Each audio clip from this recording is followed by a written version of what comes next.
Monsieur Schoff m'a dit quand j'avais 25 ans et que je l'ai rencontré pour la première fois, il a dit, Monsieur Owen, à mon avis personnel, l'indépendance financière est un objectif louable. Maintenant, il a vraiment dit cela pour une raison parce que beaucoup de gens ont des problèmes avec l'indépendance financière simplement parce qu'ils ont des problèmes moraux vraiment confus dans leur esprit sur la valeur de l'argent ou le danger de l'argent ou le fait d'avoir trop d'argent ou que les vraies valeurs de la vie ne sont pas enveloppées dans l'argent, donc l'argent n'a pas vraiment d'importance. Et certaines personnes ont des problèmes dans ce domaine, et je dois admettre que j'en avais quand j'ai commencé à gagner plus d'argent en un mois que mon père n'en gagnait en un an. Au début, cela me perturbait beaucoup, et devinez quoi? Pendant longtemps, je n'ai même pas dit à mes parents. Je ne leur ai rien dit. Je me disais, qu'est-ce qu'ils vont penser? Je gagne plus d'argent en un mois que mon père n'en gagne en un an. Comment puis-je leur dire? Et j'étais vraiment confus à ce sujet. Ça m'a vraiment dérangé pendant assez longtemps. Je pense que c'était plusieurs mois. Non, car voilà quand ça s'est terminé. J'ai finalement pris mon courage à deux mains pour leur dire comment je me débrouillais. Je ne me souviens plus exactement comment je l'ai formulé. J'essayais juste de trouver un moyen de leur annoncer la nouvelle de manière à ce que ça ne soit pas trop choquant quand je leur ai dit ce que je faisais et ce qui se passait. Ils étaient simplement incroyablement ravis. Ils étaient terriblement heureux, terriblement excités, et j'ai découvert que j'avais inutilement été préoccupé et dérangé pendant tous ces mois parce que j'avais ça dans ma tête. Comment vais-je le justifier? Comment vais-je régler tout ça? Comment vont-ils se sentir? Et bien sûr, j'avais juste imaginé tout ça dans ma tête, et ce n'était pas réellement vrai. Mais certaines personnes ont vraiment des problèmes avec l'indépendance financière parce qu'elles estiment que la moralité de gagner beaucoup d'argent est une question très valide. De temps en temps, quelqu'un après mon séminaire dit: je pense que vous parlez trop d'argent et de succès, et ce n'est pas là que se trouve la bonne vie. La bonne vie ne se résume pas seulement à l'argent et au succès et à gagner beaucoup d'argent et à bien réussir financièrement. Et je comprends ça. Vraiment, je comprends, et j'ai réfléchi à ces sujets toutes ces années. Et je ne veux pas donner l'impression que ne viser que l'argent ou le succès financier. C'est là que se trouvent les vraies valeurs. Ce n'est pas le cas. Et j'espère que dans mon séminaire, j'ai suffisamment expliqué pour ne pas tromper les gens en pensant que je ne pense qu'au succès financier. Mais Monsieur Schoff m'a dit, à mon avis, l'indépendance financière est un objectif louable. Il a dit, Jim, une fois que tu auras réglé le problème de l'argent, tu ne peux pas imaginer les autres dimensions de ta vie sur lesquelles tu pourras travailler.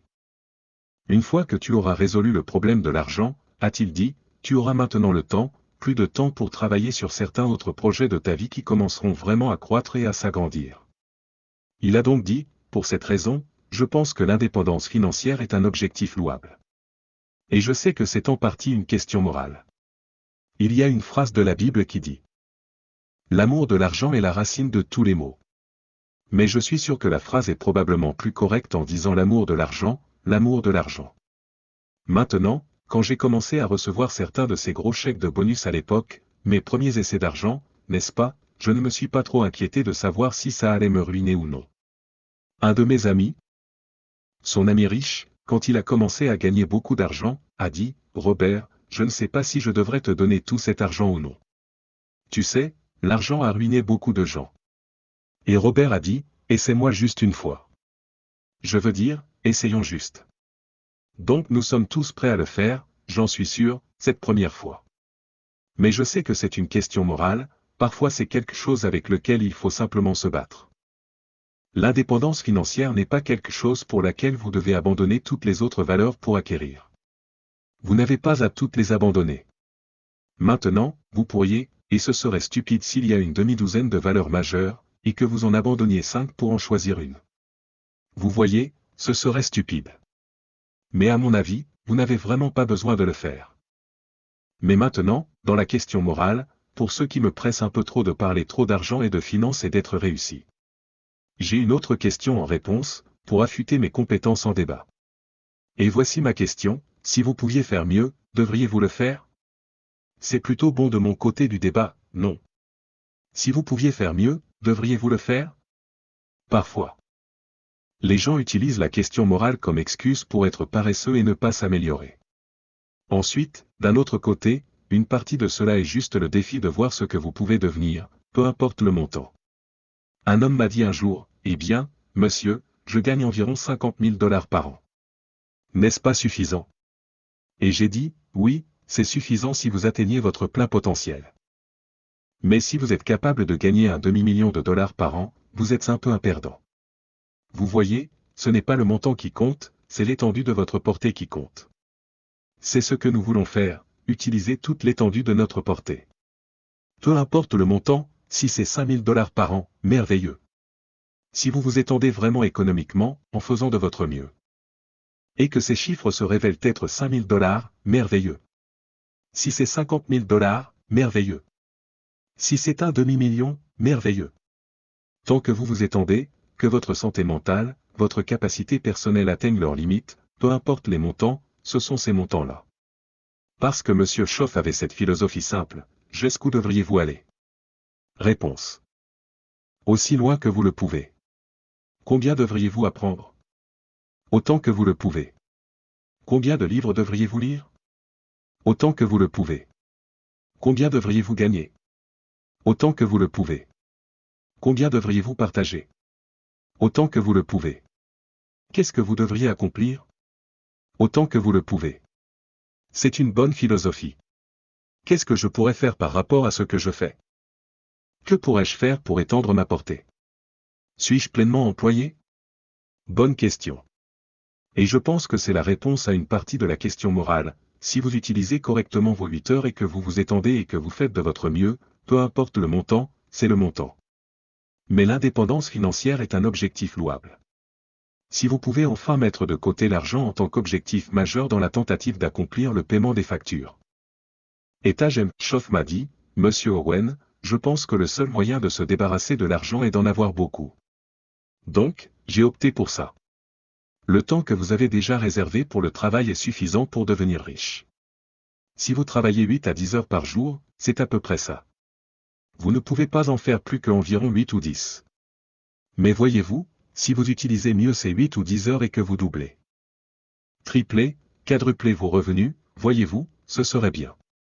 Juste une meilleure utilisation du temps que vous passez déjà à travailler, juste une meilleure utilisation de celui-ci. Maintenant, voyez-vous, si vous commencez à sacrifier votre santé en allant chercher de l'argent et en travaillant 20 heures par jour et en négligeant tous vos amis et en abandonnant votre famille, voyez-vous, maintenant vous avez perdu toutes les autres valeurs pour en choisir une. Et ce serait, à mon avis, vous priver vous-même. Mais l'indépendance financière, laissez-moi vous donner juste quelques indices sur l'indépendance financière parce qu'une partie dépend du plan que vous avez. Ce n'est pas nécessairement à quel point vous travaillez ou à quoi d'autre vous sacrifiez pour y arriver. Vous n'avez vraiment pas besoin de faire ça. La plupart d'entre nous vivent suffisamment longtemps. Et surtout dans ce pays de prospérité unique, nous avons assez de chances de résoudre assez rapidement, avant trop longtemps, les problèmes d'argent de notre vie. Une des principales raisons pour lesquelles la plupart des gens ne le font pas, c'est parce qu'ils fonctionnent avec le mauvais plan. Et voici la clé, ce n'est pas tellement ce que vous gagnez, mais ce que vous faites avec ce que vous gagnez. Je pense, selon les derniers chiffres, que la personne moyenne dans ce pays maintenant, au cours d'une vie active, gagne un demi-million de dollars, en moyenne au cours d'une vie active. La question est, à la fin de la vie active, est-il? Maintenant, voyez-vous, certaines personnes l'ont et d'autres ne l'ont pas, n'est-ce pas? Ils l'ont tous les deux gagné, mais ils ne l'ont pas tous gardé. Et une partie de cela est simplement le fait de fonctionner avec le mauvais plan pour l'indépendance financière. Voici une recommandation pour un livre utile pour démarrer votre parcours financier, L'homme le plus riche de Babylone, de Georges Clason. C'est une lecture captivante regorgeant d'idées perspicaces sur la réalisation de l'indépendance financière. Le message central du livre tourne autour d'un principe simple mais puissant. Apprenez à vivre avec 70% de votre revenu net. Le revenu net désigne ce qu'il vous reste après les impôts, car c'est la portion que vous pouvez réellement utiliser. Comme l'a conseillé le maître enseignant Jésus, paie d'abord César. Dans notre contexte, cela signifie allouer des fonds aux impôts avant tout, car le gouvernement prend sa part dès le départ. Ce concept peut être traduit en termes plus simples pour les enfants comme le soin et l'alimentation de l'oie aux œufs d'or. Cela souligne l'importance de préserver et de nourrir nos sources de revenus plutôt que de les gaspiller imprudemment. Tout comme vous ne détruiriez pas l'oie aux œufs d'or, nous devons gérer nos finances de manière responsable pour maintenir notre prospérité. Vous pourriez dire, eh bien, l'oie mange trop. Eh bien, cela peut être vrai. Peut-être que nous payons tous un peu trop d'impôts. Je suis sûr, n'est-ce pas? Le président essaie de faire adopter au Congrès un moyen de réduire nos impôts pour que loi ne mange pas trop. Et chaque loi a une inclination à trop manger, n'est-ce pas? Le gouvernement dépense trop d'argent, loi est en surpoids. Je comprends cela, mais nous sommes tous un peu en surpoids. Tout, par la longévité, a tendance à dévier. Tout doit être corrigé. Et c'est juste une partie de la vie. Plus quelque chose dure, plus il a tendance à trop manger, à trop s'indulger, à essayer de rassembler un peu trop de pouvoir. Vous savez, c'est juste naturel. Et le gouvernement est pareil, non? Vous engagez quelqu'un pour être un serviteur dans votre maison, et maintenant il veut prendre le contrôle. Vous dites, non, je t'ai engagé pour sortir les ordures. Pas pour diriger la maison. Mais bien sûr, avec le temps, les gens accumulent, vous savez, plus de pouvoir et tout, et ensuite il faut corriger, remettre en place. Tout doit être corrigé, notre alimentation, nos vies, nos amitiés, notre mariage. Tout a tendance à dévier, à bien aller, à commencer à dériver, à ramener en arrière, à commencer à dériver, à ramener en arrière. C'est juste une partie de la vie. Donc, on mange trop, je comprends cela, et peut-être que nous payons trop d'impôts, et le gouvernement dépense un peu de notre argent de manière un peu imprudente, je comprends cela. Mais voyez-vous, Jésus a dit, vous devez prendre soin de César, car une partie de la responsabilité de César est d'être loi aux œufs d'or. Nous devons avoir une société. Nous devons avoir un gouvernement, sinon vous n'avez pas de marché. Et parmi les gouvernements du monde, nous devons nous protéger. Quelqu'un doit payer pour le radar, les sous-marins Polari et les missiles B. Quelqu'un doit payer. Voyez-vous, ça ne me dérange pas de prendre ma part du radar, vous savez, et d'engager quelqu'un pour le surveiller et s'assurer qu'il reste là-bas. Vous devez le faire. Donc, vous devez prendre soin et nourrir loi. Monsieur Schoff m'a appris à être un contribuable heureux. Maintenant, c'était toute une nouveauté pour moi, être un contribuable heureux, pas un contribuable réticent. D'accord, vous devez prendre soin et nourrir loi. Et dans ce pays, bien sûr, vous savez, pour une partie de nos revenus, peut-être que c'est un peu trop. Mais payez-le joyeusement quand même. Vous savez, peut-être qu'ils arrangeront les choses, et ça baissera un peu ou autre chose. Payez-le simplement avec joie pour savoir que nous devons avoir l'armée, la marine, l'armée de l'air, les sous-marins, les cuirassés. Nous devons montrer notre force, nous devons être un leader parmi le monde libre. Vraiment. Et tout cela doit être payé. Donc, ça ne me dérange pas de prendre ma part. Et tout le monde devrait payer sa part. À mon avis personnel, les plus pauvres des pauvres devraient payer des impôts sur le revenu fédéral, même si ce n'est qu'$1 par an, afin qu'ils aient le sentiment de contribuer à l'entretien de loi, au lieu de juste recevoir. Ils contribuent également, ne serait-ce qu'$1 par an, les plus pauvres des pauvres, afin qu'ils aient le sentiment d'aider à payer pour la sécurité et la protection du pays. Parce que voyez-vous, avec notre marine actuelle, notre armée et notre force aérienne ainsi que la structure gouvernementale et la sécurité que nous avons dans le monde, cela nous maintient ici, sécurisant nos foyers, là où nous pouvons travailler et profiter du commerce mutuel, des possibilités, du commerce des biens et services, y gagner de l'argent, nous amuser et faire la fête. Maintenant, quelqu'un est prêt à faire tout ça là-bas pendant que nous nous amusons ici, gagnons de l'argent et faisons la fête. Ça ne me dérange pas de payer ma part. D'accord, donc César d'abord, payez d'abord César, puis ce qu'il vous reste après que César ait besoin d'être divisé. Et le livre, L'homme le plus riche de Babylone, vous donne quelques suggestions sur la manière de diviser votre argent et où le placer pour que vous ayez un bon plan. Tout le monde a besoin d'un plan financier car voici comment vous finissez certainement par être fauché, dépenser tout ce que vous gagnez. Vous finissez juste fauché. Maintenant, à cette époque, j'ai dépensé plus que je ne gagnais. C'est pourquoi je me rendais à Budget Finance pour financer le déficit de mes dépenses. D'accord, quelques suggestions sur ce que vous pouvez faire avec l'argent qu'il vous reste maintenant après les impôts. On a appris à être entreprenant. Les bénéfices sont meilleurs que les salaires. Tout le monde devrait transformer une partie de leur revenu, même s'il provient de salaire, en capital et devenir un capitaliste. Plus le pays deviendra sain, plus il y aura de gens qui deviendront capitalistes, pas seulement en laissant les grandes entreprises être les capitalistes. Maintenant, le communisme enseigne que tout le capital devrait être entre les mains de l'État. Et nous devrions le retirer des mains des individus car ils sont trop bêtes et stupides pour savoir quoi en faire. Tout ce que nous voulons qu'ils fassent, c'est de se présenter et de faire leur travail, rentrer chez eux et se comporter et rester tranquilles, et nous nous occuperons du capital, le gouvernement. Maintenant, voyez-vous, dans ce pays, nous ne croyons pas cela. Le communisme enseigne que tout le monde devrait se fondre dans la masse pour la gloire de l'État. Et nous disons tous, mince alors. L'État est le serviteur, et toute gloire à l'individu. C'est ce en quoi nous croyons dans le capitalisme. Prenez le capital et divisez-le entre toutes les personnes et laissez les gens démarrer une entreprise, démarrer ce commerce et cet échange de biens et services, et vous créerez une société dynamique sans précédent dans l'histoire du monde. Et nous avons prouvé que c'est vrai. Mais voyez-vous, le communisme dit de donner à l'État tout le capital, et nous ne croyons pas cela. Nous croyons que tout le monde devrait être capitaliste, l'utiliser à leur manière. Ils auront des idées que l'État ne peut pas avoir, et ils réagiront beaucoup plus vite que l'État. L'État est toujours en retard de 2, 3, 4 ans. Le gouvernement est toujours en retard, et il dépense toujours trop d'argent. N'est-ce pas? Le capital devrait être entre les mains des individus. Maintenant, si vous n'utilisez pas le capital et devenez capitaliste, et vous ne le faites pas, et vous ne le faites pas, et que tout le monde ne le fait pas, bientôt, devinez quoi? Maintenant, le capital commencera à aller tout vers l'État car la société doit survivre. Maintenant, ce ne sont là que quelques-unes de mes opinions personnelles. Mais j'ai le droit à celle-ci, n'est-ce pas? Je ne prétends même pas qu'elles soient justes, je prétends simplement que ce sont mes opinions. De cette façon, je suis tranquille. Mais de toute façon, soyez un capitaliste.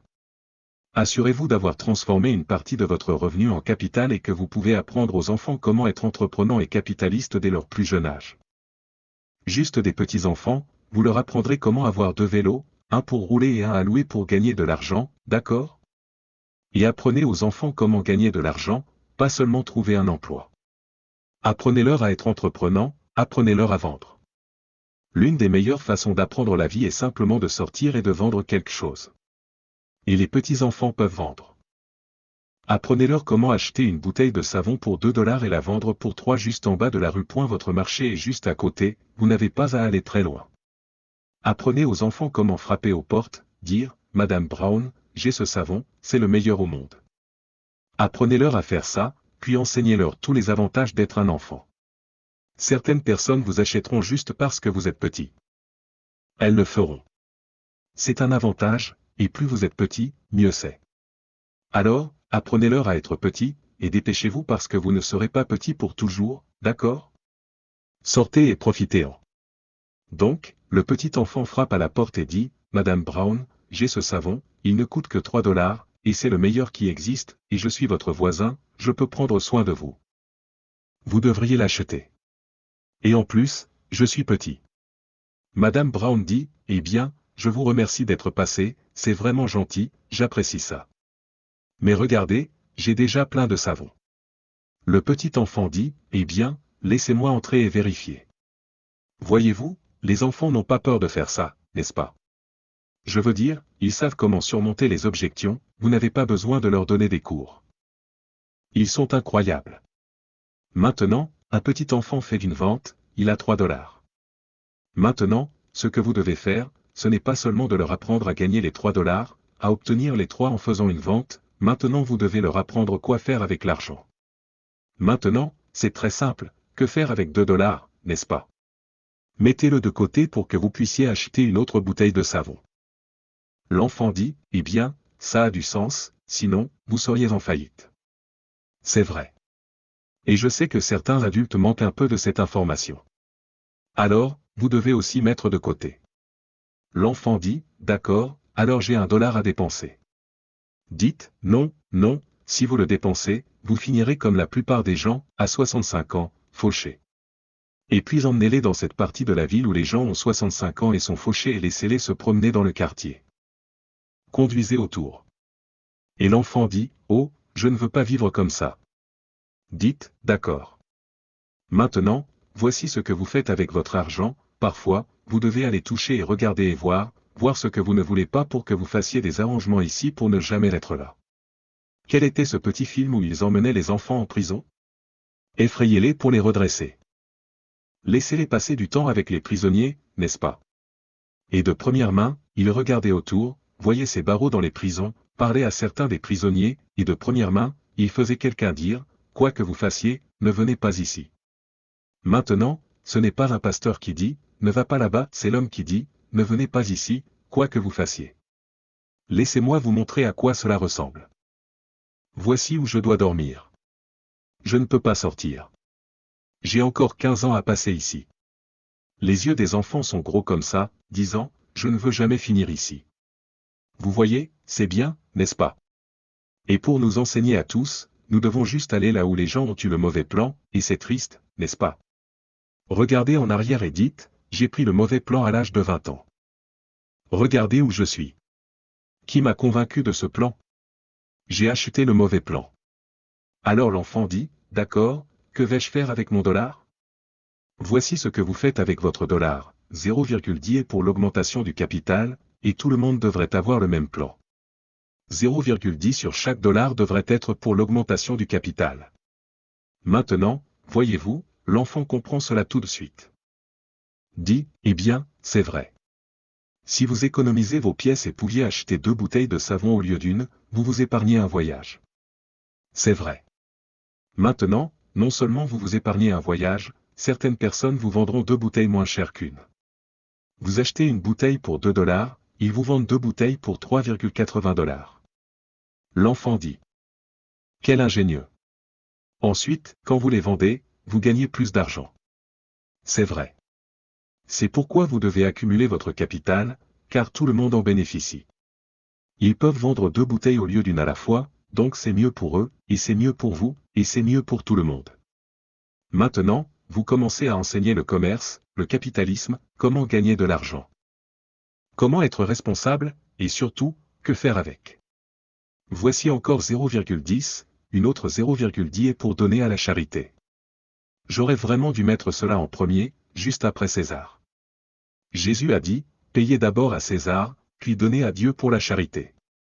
Certaines églises enseignent 10%, c'est bien, comme donner à l'église et laisser l'église le distribuer comme bon lui semble, le distribuez vous-même. Peu importe, mais assurez-vous de remettre une partie de ce que vous prenez. La charité. Certaines personnes sont moins chanceuses, certaines mènent des vies tragiques, et elles ont besoin de notre aide. Alors, 10% mis de côté pour aider ceux qui sont malheureux, incapables de s'aider eux-mêmes. 0,10 pour pardonner. Et un bon moment pour apprendre à pardonner 0,10, c'est quand on est petit. Parce que voyez-vous, c'est assez facile de donner une pièce de 10 centimes sur un dollar. Ce qui est un peu plus difficile, c'est de donner 100 000 dollars sur 1 million. Quelqu'un dit, oh, si j'avais 1 million, je donnerais 100 000 dollars. Je ne suis pas si sûr. C'est beaucoup d'argent. Nous ferions mieux de l'apprendre maintenant au cas où, vous savez, vous obtenez le gros lot et ne le lâchez pas. Alors développez dès maintenant l'habitude du 0,10, d'accord? Les enfants devraient apprendre que le premier dollar que vous obtenez, vous devez apprendre à le diviser, parce que si vous laissez un enfant, lorsqu'il obtient son premier dollar, tout dépenser, vous avez déjà commencé à leur enseigner de mauvaises habitudes. Et s'ils font ça le reste de leur vie? Ils auront de sérieux ennuis.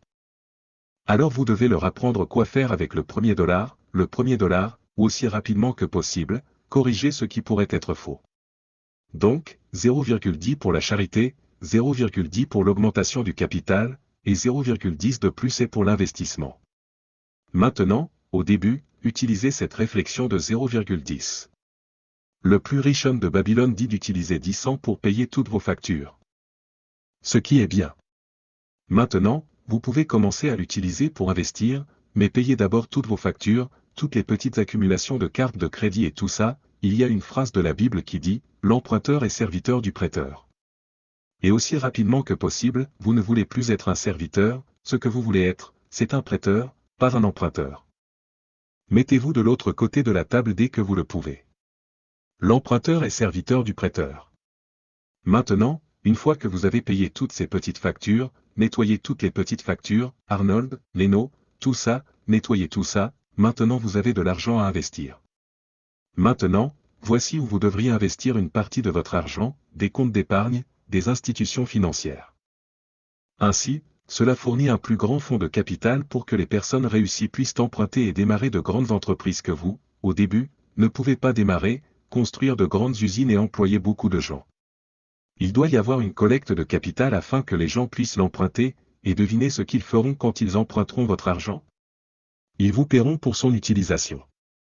Donc, vous apprenez aux enfants comment mettre leur argent, des comptes d'épargne, des institutions financières. En Australie il n'y a pas longtemps, un homme m'a dit, je recommande à tout le monde de mettre leur argent en or, de le retirer de toutes les banques.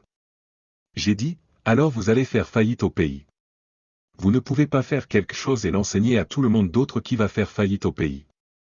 Vous ne pouvez pas être totalement autosuffisant, vous devez prendre soin et nourrir l'oie qui pond les œufs d'or si vous allez conduire sur les routes de cette société et vous adonner au commerce et aux biens et services de la communauté. Vous devez faire votre part pour prendre soin et nourrir l'oie. Vous ne pouvez pas simplement saisir ce qui vous revient et le mettre en or pour le cacher sous terre. Car si tout le monde faisait cela, nous n'aurions plus de société. Vous ne pouvez donc pas enseigner quelque chose qui, si tout le monde le faisait, détruirait tout. Il a dit, eh bien, je n'avais jamais pensé à ça. J'ai dit, c'est évident, n'est-ce pas?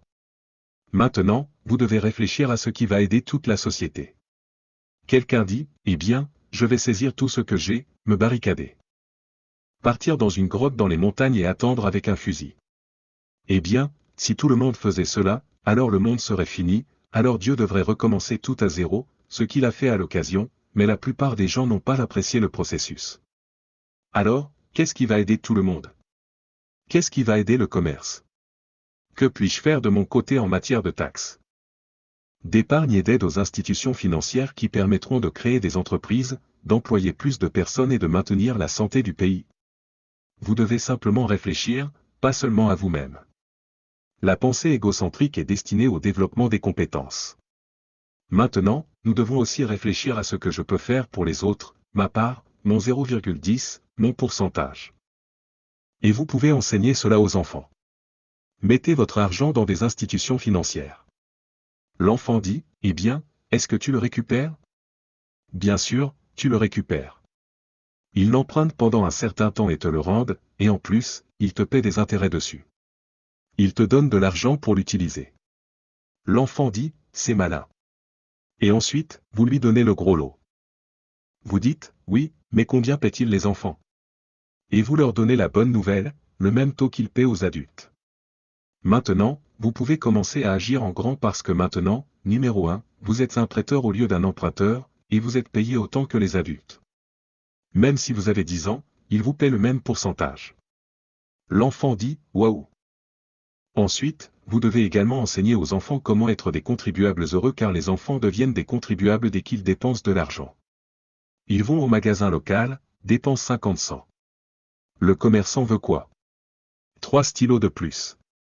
L'enfant dit, eh bien, c'est pour quoi faire. Qui reçoit cet argent? Maintenant, à 10 ans, il est contribuable. Il doit cracher 300 de son argent durement gagné. Il l'a gagné, c'est le sien. L'enfant dit, le commerçant dit que tu dois me donner 300. C'est des impôts. Le petit enfant dit, eh bien, je n'ai que 10 ans. Peu importe. À 10 ans, tu deviens un contribuable. Maintenant, vous devez enseigner aux enfants comment être des contribuables heureux et à quoi servent les 300. Sinon, ils seront confus. Alors vous leur enseignez à quoi servent les 300. Vois-tu, les trottoirs et les rues? Tout le monde ne peut pas faire sa part de la rue, vous n'avez pas l'équipement. Alors ce que nous faisons, c'est que nous rassemblons tous cet argent de chacun d'entre nous, et nous payons quelqu'un pour construire ces rues et ces trottoirs afin que vous ayez quelque chose sur lequel rouler votre vélo et que vous puissiez vous déplacer. L'enfant dit. Eh bien, ça a du sens. Alors voici mes 300. Je ferai ma contribution. C'est une partie du soin et de l'alimentation de l'oie qui pond les œufs d'or. Et ensuite, vous apprenez également aux enfants, vous voyez la voiture de police qui va là-bas?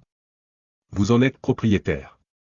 C'est à vous, et le type dedans est l'un de vos serviteurs, appelé fonctionnaire. Donc, à 10 ans, vous avez quelques serviteurs. Des serviteurs qui veillent, éloignent les brutes. Quand vous avez des ennuis, appelez.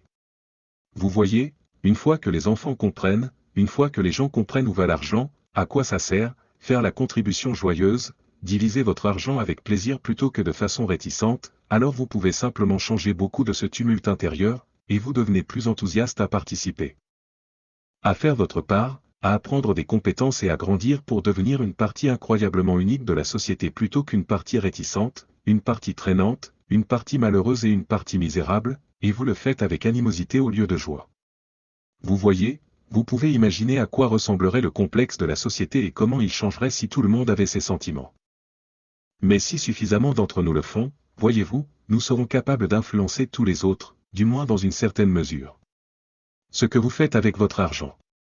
Donc maintenant, nous avons 30% mis de côté, apprenez à vivre avec 70. D'accord, César d'abord, puis Dieu. 10 ans pour l'augmentation du capital, 10 ans à investir, vivre avec 70. Maintenant, une fois que vous commencez à très bien réussir. Vous pouvez même commencer à vivre avec de moins en moins parce que le montant est de plus en plus élevé. Maintenant, quelques conseils supplémentaires sur l'indépendance financière, et nous ferons notre première pause ici. Ils sont, numéro 1, si vous ne l'avez pas fait depuis longtemps, établissez un bilan financier sur vous-même. Un bilan financier est simplement une feuille de papier divisée en deux. Et d'un côté se trouve une liste de vos actifs, la valeur de vos actifs, de l'autre côté de la feuille se trouve tout ce que vous devez, appeler passif. Ensuite, vous soustrayez l'un de l'autre, et cela s'appelle maintenant votre valeur nette. Monsieur Shop m'a demandé, avez-vous récemment établi un bilan financier? J'ai dit que je n'en avais jamais établi. Il dit, eh bien, c'est le moment de le faire. Et je n'étais pas trop content de faire ce premier. J'ai dit, eh bien, ça n'aura pas l'air si bien. Il a dit, peu importe à quoi ça ressemble, il faut en avoir un pour arriver là où vous voulez aller. Tout d'abord, vous devez savoir où vous en êtes. Dis, où en suis-je, sans blaguer personne. D'accord, maintenant ce premier bilan financier, vous n'avez pas à le publier dans un registre public. C'est pour vos propres yeux seulement. Mais vous devez voir où vous en êtes. Jetez un coup d'œil. Maintenant, quand j'ai dressé mon premier bilan, je n'ai eu aucun problème du côté du passif. Je veux dire, c'était une longue liste. Budget finance, ils étaient tous là-dessus. L'argent que j'avais emprunté à mes parents, je veux dire, c'était tout là-dessus. Du côté de l'actif cependant, j'ai vraiment gratté le fond du baril. J'ai mis la valeur de mes chaussures là-dessus. J'ai mis, chaussures, elles valent au moins $10, n'est-ce pas? Je veux dire, je gratte pour ne pas avoir l'air si mal, n'est-ce pas? Mais bon, donc si vous établissez bien votre premier bilan, vous savez, quoi que vous ayez à faire, faites en sorte qu'il ait l'air aussi bon que possible, mais assurez-vous aussi qu'il soit précis et assurez-vous de bien regarder où vous en êtes. Ensuite, jouez ce programme d'indépendance financière comme un jeu. Soyez ravis de réduire vos passifs et d'augmenter vos actifs. Une fois que j'ai pris le coup de main, j'ai commencé à établir un bilan financier environ tous les 30 jours, parfois même moins si je savais que la situation avait beaucoup changé. Je me faisais un nouveau bilan financier pour pouvoir ranger l'ancien. Voici mon nouveau. Vous jouez juste comme un jeu. Et ensuite, apprenez à être enthousiaste à réduire vos passifs. Shop m'a appris à payer mes factures avec enthousiasme. Maintenant, voyez-vous, c'était toute une nouveauté pour moi. Il a dit, la prochaine fois que vous payez $100 sur un compte, glissez une petite note et dites, avec un grand enthousiasme, je vous envoie ceci. Il dit, vous ne croirez pas ce que cela fera à l'autre bout. Pas vrai. Quand ils reçoivent cette note. Mais il dit, surtout, vous ne croirez pas ce que cela fera de votre côté. Maintenant, commencez à vous séparer de votre argent avec enthousiasme, il a commencé à changer toute mon opinion sur l'argent, sur le fait de payer mes factures, sur le capital, et à apprendre à vivre dans des limites restreintes. Il m'a enthousiasmé à ce sujet. Et voyez-vous, une grande partie de ce que vous faites avec votre plan va être votre attitude à ce sujet. Alors développez une toute nouvelle attitude envers votre argent. Rappelez-vous, ce ne sont pas les montants qui comptent, c'est l'attitude et le plan. Il m'a fait ouvrir mon premier compte d'épargne. Et il a dit, allez-y avec enthousiasme et ouvrez-le. Je n'avais jamais eu de compte d'épargne. Alors je lui ai dit. J'ai dit, eh bien, je n'ai pas d'argent pour ouvrir un compte d'épargne. Il a dit, avez-vous $10? J'ai dit, eh bien, j'ai $10. Il a dit, alors allez le chercher pour l'ouvrir. Ce n'est pas le montant, c'est le plan. Alors je suis descendu à la banque et j'ai ouvert mon premier compte d'épargne. Maintenant, cela a pris un peu de temps. Je suis un homme adulte, et j'ai dit à la dame qui m'a servi à la banque. J'ai dit, je veux ouvrir un compte d'épargne. Elle a dit, très bien, quel est votre nom? J'ai dit, Monsieur Rowan. Elle a dit, Monsieur Rowan, remplissez simplement ceci. J'ai dit, d'accord. Alors je l'ai rempli. J'ai dit, voilà. Elle l'a examiné et elle a dit, c'est bien. Elle a dit, comment allons-nous démarrer cela? J'ai dit, mettez 10 dollars. Elle a dit, 10 quoi? J'ai dit, 10 dollars. Maintenant, Chaf a dit, soyez enthousiaste. Maintenant, voyez-vous, j'ai eu des problèmes là-bas. J'ai 25 ans, je suis marié, ma famille commence, je travaille, et je suis allé à l'université, et j'ouvre mon premier compte d'épargne avec seulement 10 dollars. Maintenant, c'était dur. Mais Chaf a dit, avalez difficilement et faites-le simplement. Faites-le avec enthousiasme car cela changera. C'est le plan qui compte, et non le montant. Waouh! Alors j'ai mis les 10 dollars dedans.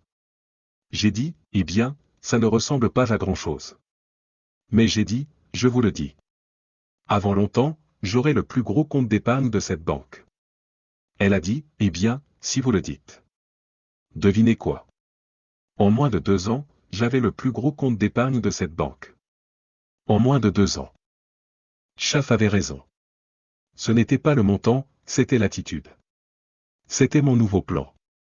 Je me suis enthousiasmé à réorganiser ma vie, à la mettre en place. En voici quelques-unes de plus. Tenez des comptes stricts. Avez-vous déjà entendu l'ancienne expression, je ne sais pas où tout va? Permettez-moi de vous donner probablement l'une des phrases les plus importantes de tout le week-end. Vous devez savoir où tout va. Vous devez juste savoir. Non. Les garçons Rockefeller disaient que leur père, leur grand-père les obligeait à suivre chaque centime qu'ils recevaient et où il allait. Cela s'appelle une habitude. Vous devez juste savoir où ça va, ce qui se passe. Ayez une prise dessus. C'est une partie de la façon dont vous devenez financièrement indépendant car j'ai découvert. Même tôt dans le jeu quand je gagnais assez d'argent, j'ai découvert que vous pouviez gagner 5000 dollars par mois et vous ruiner. Quelqu'un dit, comment pourriez-vous vous ruiner en gagnant 5000 dollars par mois? C'est facile, 6000 ou 9 mois à partir de jeudi, c'est fini. Si vos dépenses dépassent vos revenus, votre entretien devient votre déclin. Vous devez savoir où ça va. Alors tenez des comptes stricts. Maintenant, quand vous pouvez commencer à investir, commencez une petite entreprise parallèle. Engagez-vous dans des achats et des ventes. Certains individus de cette région sont devenus incroyablement riches dans l'immobilier au cours des 12 à 15 dernières années. C'est incroyable. Soyez à l'affût des opportunités d'achat. Pour nous tous collectivement, dans la conduite des affaires, nous avons quelqu'un qui se spécialise dans la recherche d'investissement. Mais tant que vous ne pouvez pas vous permettre ce luxe, où les gens peuvent trouver des endroits pour mettre votre argent afin d'en tirer le meilleur parti et de gagner de l'argent, vous devez être assez futé par vous-même pour faire quelques achats et ventes. Vous pouvez même enseigner aux enfants comment faire des investissements appropriés. Et si les enfants avaient acheté des ampoules il y a 3 ans et les avaient juste mises de côté? Ils auraient pu aller au supermarché, les acheter, les ramener à la maison et les ranger sous le lit ou dans le placard. Il y a 3 ans, que vaudraient-elles aujourd'hui? 2 ou 3 fois plus que ce qu'elles étaient il y a 3 ans. Comment aimeriez-vous obtenir ce genre de retour sur votre argent? Incroyable, n'est-ce pas? Un enfant dit, des ampoules?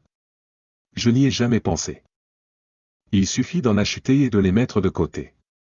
Achetez en 1, 10, une douzaine, une centaine. Économisez votre argent. Mettez-les dans les ampoules. Mettez-les de côté. D'accord, 3 ans plus tard, maintenant vous avez quelques ampoules à vendre à un prix incroyablement gonflé. Un enfant dit, ouais, où vendent des ampoules? Aux mêmes personnes qui achètent votre savon, juste en bas de la rue. Indépendance financière, élaborez votre plan et enthousiasmez votre famille à ce sujet. Rendez les enfants enthousiastes, rendez le mari enthousiaste, rendez la femme enthousiaste. C'est quelque chose sur lequel tout le monde travaille, si tout le monde a un relevé financier, si tout le monde sait où ça va, et si tout le monde célèbre de temps en temps lorsque les actifs augmentent et que les passifs diminuent et que la valeur nette change. Faites-en une source de célébration. Nous sommes parmi un groupe incroyable. En comparant les relevés financiers, je pense que le gars principal de notre groupe vaut environ 50 millions de dollars. Donc, vous savez, il devient un incroyable incitatif pour le reste d'entre nous. C'est bien d'avoir quelqu'un autour qui porte ce genre de lourdeur. Pas vrai? Ça vous donne quelque chose à viser. Vous regardez, ouais, je me sens plutôt bien, et puis vous voyez les relevés financiers de quelqu'un d'autre, eh bien, j'ai encore un peu de chemin à parcourir.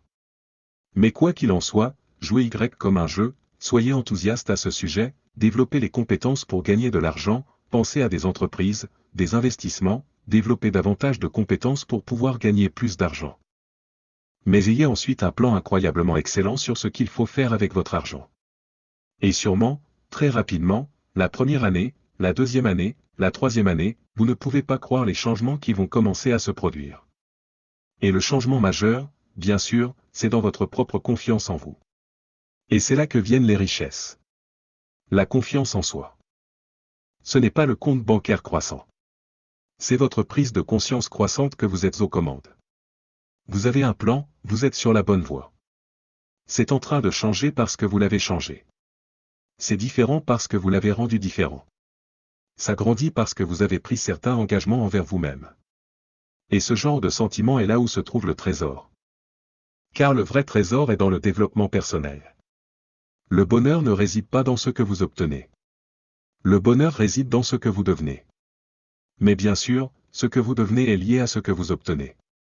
Alors vous pouvez jeter un œil à ce que vous avez obtenu et éprouver une grande satisfaction que vous êtes celui qui l'a conçu.